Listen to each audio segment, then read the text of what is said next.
Hello mga ka-legit Davercats! Ano nga ba ang dahilan kung bakit napasigaw itong si Bossing ng live dito po sa EAT kanina po sa segment ng kanilang show, ano? Sino nga ba ang nagbabalik sa studio? Alamin natin yan. But before that, if you haven't subscribed yet to my YouTube channel, please don't forget to like, share, and subscribe at i-hit mo na rin ang notification bell for more showbiz updates. And please don't forget to hit the all para ikaw ang unang-una makakapanood sa lahat ng ating mga updates. Yes, of course, bago nga tayo magpatuloy sa ating updates, nais ko po munang magpasalamat sa lahat po ng mga legit viewers, subscribers, and legit Davercats po natin na lagi pong nanonood at sumusubaybay sa lahat ng ating mga updates. Thank you so much for always keep watching and trusting this channel. At ngayon nga, pag-usapan natin ito dahil sobrang nakakatuwa po tong balita na ito kung saan ito pong si Bossing kanina pong sa kanilang opening number or opening prod, habang sila'y nagkakantahan, meron pong isang lalaking bumalik dito po sa studio. Yung lalaki na yon, sobrang nagtrending po siya ng mga panahon na nagpahinga o nagpaalam na po ang TVJ at ang buong staff and legit Davercats po sa GMA at sa Tape Incorporated. Kung saan, nag-create pa siya ng sarili niyang version ng Eat Bulaga theme song. At dahil po dun sa kanyang kinanta habang siya'y naghugas ng pinggan, dahil po masasabing legit Davercats talaga siya, sobrang nagtrending po yun sa lahat ng social media platform kung saan nakarating kay Bossing yung kanyang ginawa. Kaya naman, para po lubos nating maunawaan kung sino siya, kilalatin natin siya sa kanyang video kung saan sa unang araw pa lang po ng EAT ay ipinatawag na ito pong lalaking ito. Panoorin natin ito.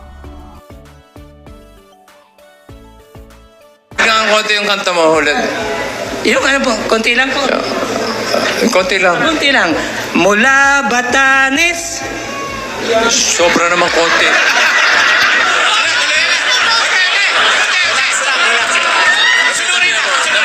Dami-dami mo ng konti. Isang stanza. Sige. Ready? Sing. Mula Batanes nagkagulo, lahat sila ay nagtalo-talo. Isang linggong walang tuwa, buong bansa na bulaga. Yeah! Nagdulot nga ng sobrang kasiyahan ang kanyang pagdating dito po sa unang araw ng EAT. At ngayong araw ng Lunes ay napanood na naman natin siya. Ang pinaghihinalaan po natin dyan is kasi hanggang sa ngayon naghahanap pa rin po ng mga bagong talents ang EAT. Tingnan nyo po halos karamihan at ang dami na po nilang add-on dito po sa kanila pong programa. Kasi parang sa lahat ng mga noontime programs na talaga namang laganap ngayon, di ba? Sila lang ata yung pinaka-konting host, no? Kasi kung sa It's Showtime, napakarami po nila at talagang nagdadagdag pa sila. Ganon din po dun sa Tape Bulagta. Sobrang dami, di ba? May Monday, Tuesday, Wednesday hanggang Saturday group nga sila Which means sobrang dami po nila. While ito pong EAT, very konti. Sabi nga ng kasabihan, the more the merrier, no? So, inaasahan po natin na ito pong lalaking ito, kaya pinabalik din po siya sa studio kasi meron po silang plano para dyan, no? At ito po yung nangyari kanina. Para lang po mapanood po nating lahat, ano nga ba ang kanyang ginawa dito po sa studio kung ba't napasigaw si Bossing. Panoorin natin ito.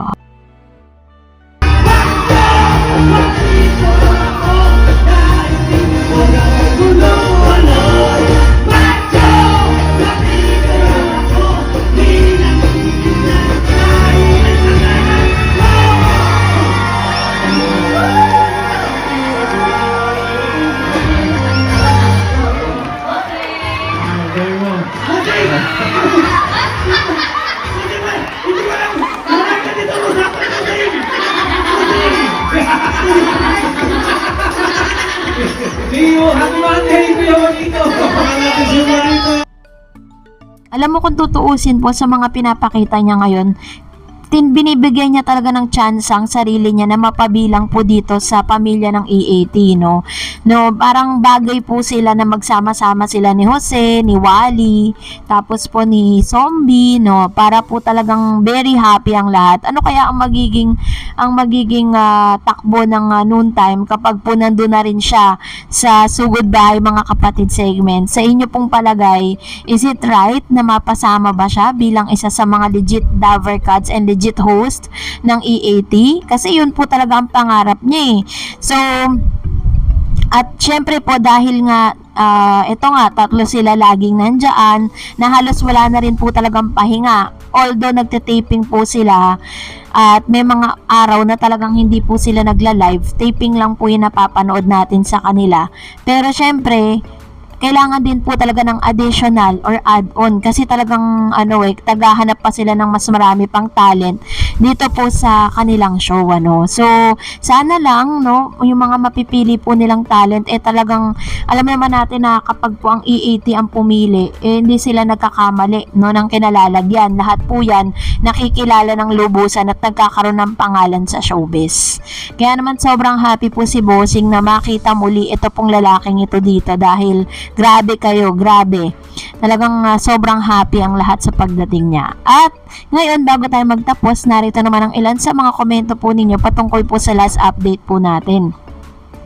Magre-react lang po tayo, ano. Unahin natin ang komento mula kay Rolando Lumapas. Meron sa Tape Incorporated yung mga gaya-gaya ng segment at walang originality gaya ng nasa TV5 na TBJ, ang Dapper Cats. Ayan, may tunay na mga originality. Creator TBJ and Dapper Cats. Ayan. So, marami kasi talaga ngayon talagang super ginagaya na lang, 'di ba? Kasi yung noon time show na nakagis na natin, doon po sa kabila yung ginagamit ng yung original or branded 8 Bulaga na hanggang ngayon umi-ere pa din. Puro naman gaya lang yung kanilang ginagawa doon, di ba? Kung nakapag-add-on man sila ng panibagong segment, yun ay dahil iniba lang nila yung format pero same identity pa rin doon sa ginagawa ng EAT.